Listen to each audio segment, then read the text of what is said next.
Hi friends, welcome to our channel. இன்னைக்கு நம்ம பார்க்க போறது குழந்தைகளுக்கான ஆட்டுக்கால் பாயா எப்படி செய்யறது அப்படினு பார்க்கலாம். அதுக்கு நீங்க ஃபர்ஸ்ட் டைம் எங்க வீடியோக்கு வந்திருந்தா லைக் பண்ணுங்க, ஷேர் பண்ணுங்க, கமெண்ட் பண்ணுங்க, Subscribe பண்ணுங்க, மறக்காம பெல் பட்டனை கிளிக் பண்ணுங்க फ्रेंड्स. இப்போ தேவையான பொருட்கள் என்னன்றதை பார்க்கலாம். அரை தக்காளி, ஒரு வெங்காயம், சிறிது கொத்தமல்லி, அரை டீஸ்பூன் ஜீரகத்தூள், 2 ஆட்டுக்கால், இஞ்சி பூண்டு பேஸ்ட் அரை டீஸ்பூன், தேவையான அளவு உப்பு, 1/4 டீஸ்பூன் மஞ்சள் தூள், 1/4 டீஸ்பூன் கரம் மசாலா. வாங்க फ्रेंड्स எப்படி செய்யறதுன்னு பார்க்கலாம். இப்போ பார்த்தீங்கன்னா கொஞ்சோண்டு தண்ணி ஊற்றி கொதிக்க விடுறோம். எதுக்காக இந்த தண்ணியை ஊற்றி கொதிக்க விடுறோம் பார்த்தீங்கன்னா, நம்ம பாத்திரத்தை கழுவி அப்படியே வச்சுட்ருப்போம். அதை அப்படியே எடுத்து யூஸ் பண்ணோம்னா சோப்பு ஸ்மெல்லெல்லாம் வரும். அந்த சோப் ஸ்மெல்லெல்லாம் வரக்கூடாது அப்படின்றதுக்காக தான் தண்ணியை கொதிக்க விடுறோம். ஒரு 2-3 மினிட்ஸ்க்கு அப்புறமா அந்த தண்ணியை எடுத்து கீழே ஊற்றிடுங்க ஃப்ரெண்ட்ஸ். அதுக்கப்புறமா நம்ம சமையலை ஆரம்பிக்கலாம். 1 ஸ்பூன் ஆயில் போடுங்க. ஆயில் கொஞ்சம் சூடானதும் வெங்காயம் போடுறோம். வெங்காயத்தை எல்லா வெங்காயமும் போட்டு நல்லா வதக்கிக்கோங்க. நம்ம ப்ரெஷர் குக்கரில் வச்சு விசில் கொடுக்கறதுனால நீட்டாகவே வெட்டிக்கோங்க. இப்போ கரம் மசாலா கொஞ்சோண்டு போடுறோம். அப்புறம் நறுக்கி வச்சிருந்த தக்காளியும் போட்டுக்கலாம்.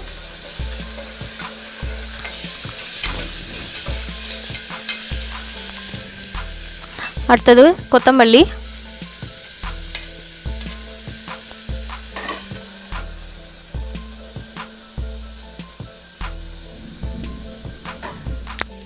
அதுக்கப்புறமா நம்ம வச்சிருந்த பாயாவை எடுத்து போடலாம்.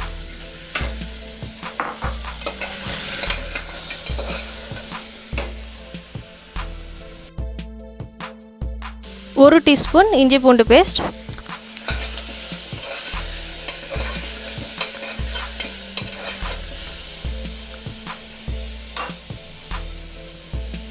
தேவையான அளவு உப்பு போட்டுக்கோங்க.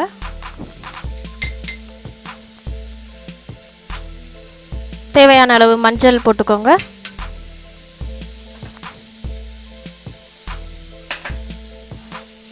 தேவையான அளவு மிளகு.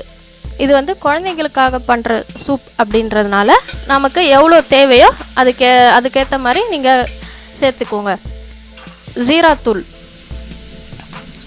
தேவைக்கேற்ப போட்டுக்கோங்க.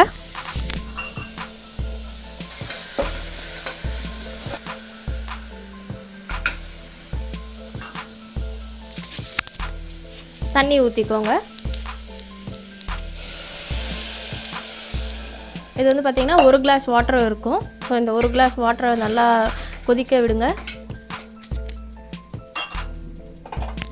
இப்போ குக்கரை மூடிடலாம். பாயா எப்படி இருக்குன்னு பார்த்து அதுக்கேற்ற மாதிரி விசில் கொடுங்க. ஹார்டான பாயா இருந்துச்சுன்னா 7 to 8 விசில்ஸ் கொடுங்க.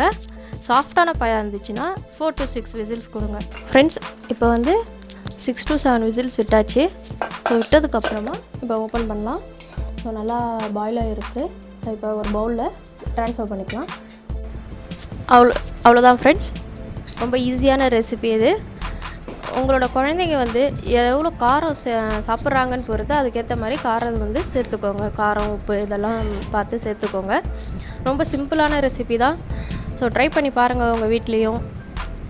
குழந்தைங்களுக்கு சூப் மாதிரியும் கொடுக்கலாம். இல்லை இட்லி, தோசை, ஆப்பம், இடியாப்பம், ரைஸ் இதிலலாம் கலந்தும் கொடுக்கலாம். ஃப்ரெண்ட்ஸ், இந்த ரெசிபி உங்களுக்கு பிடிச்சிருந்துச்சுன்னா லைக் பண்ணுங்கள், ஷேர் பண்ணுங்கள், கமெண்ட் பண்ணுங்கள், Subscribe பண்ணுங்கள், மறக்காமல் பெல் பட்டனை கிளிக் பண்ணுங்கள்.